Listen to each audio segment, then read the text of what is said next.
একটি reality show এর মাধ্যমে গান গেয়ে সর্বমহলে পরিচিত লাভ করেন সাবরিনা পড়শি।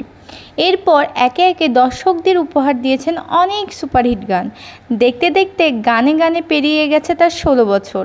বর্তমানে স্টেজ শো ও নতুন নতুন গান নিয়ে ব্যস্ততায় তার।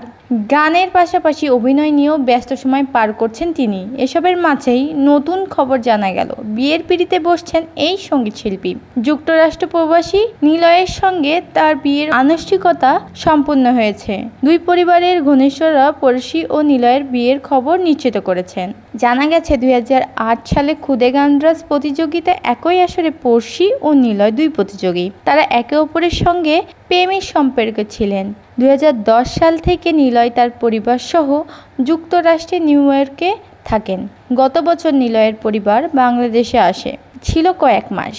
এরপর পড়শি ও নিলয়ের পরিবারের সদস্যরা তাদের বিয়ের ব্যাপারে কথা বলেন। তারপর দুই পরিবারের ঘনিষ্ঠজনদের উপস্থিতিতে বিয়েটা সেরে নেন। তবে বিয়ে নিয়ে আপাতত দুই পরিবারের কেউই খবর প্রকাশ্যে আনতে চাইছেন না।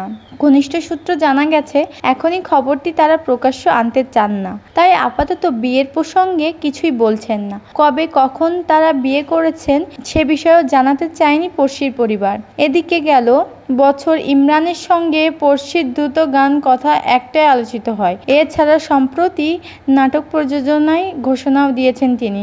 পবিত্র ঈদুল ফিতরে পড়শি প্রযোজিত নাটক দেখতে পারবেন দর্শকেরা।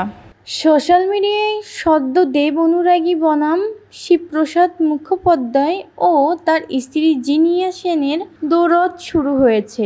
ঘটনার সূত্রপাত হয়েছিল যখন দেব অনুরাগীরা কার্যত হুমকি দিয়েছিলেন শিবপ্রসাদ মুখোপাধ্যায় ও জিনিয়া সেনকে। পূজায় একসঙ্গে মুক্তি পেয়েছিল দেব অভিনীত টেক্কা ও শিবপ্রসাদ মুখোপাধ্যায় অভিনীত ও পরিচালিত বহুরূপী।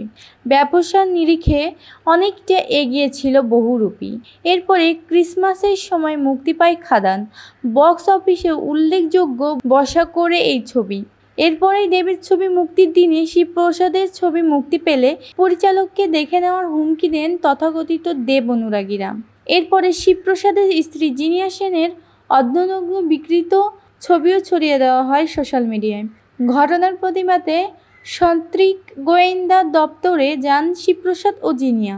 তবে সোশ্যাল মিডিয়ায় এই চর্চায় এখনও পর্যন্ত মুখ খোলেননি দেব। তবে শনিবার বিনোদিনী ছবির ট্রেলার লঞ্চের অনুষ্ঠানে এসে সংবাদ সম্মেলনে ট্রোলিং নিয়ে মুখ খোলেন দেব। বিনোদিনীর কাস্টিং ঘোষণা হওয়ার সময় ট্রোলিংয়ের শিকার হতে হয়েছিলেন রুক্মিণীকে। অভিযোগ উঠেছিল, দেবের কাছের মানুষ বলেই কি রুক্মিণী বিনোদিনী হিসেবে নির্বাচিত হলেন। বিষয়টি নিয়ে দেব বলেন, আজকের দিনে সোশ্যাল মিডিয়া বা কৃত্রিম মেধার দুনিয়ায় মানুষ যত বেশি পরিচিত হবে তত বেশি তাকে নিয়ে ট্রোলিং হবেই। মানুষ কাজ করবে না সেটা নিয়ে উত্তর দেবে। আমার কাজে ১৯ বছর হলো, আমার চেয়ে বেশি ট্রোল তো কেউ হয়নি।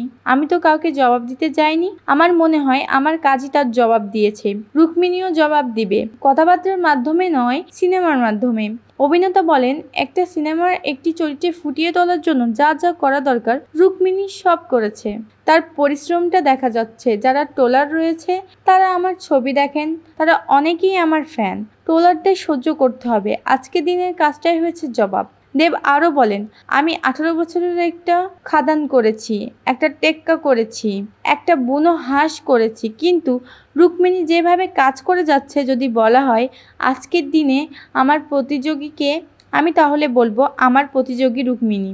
আমায় তো প্রথম ৫-৬ বছর কেউই পাত্তা দেয়নি, ভাবেইনি আমার কথা। তোতলা অভিনয় পারে বলে কাটিয়ে দিয়েছে। সেদিন থেকেই রুক্মিণীকে নিয়ে আমি গর্বিত।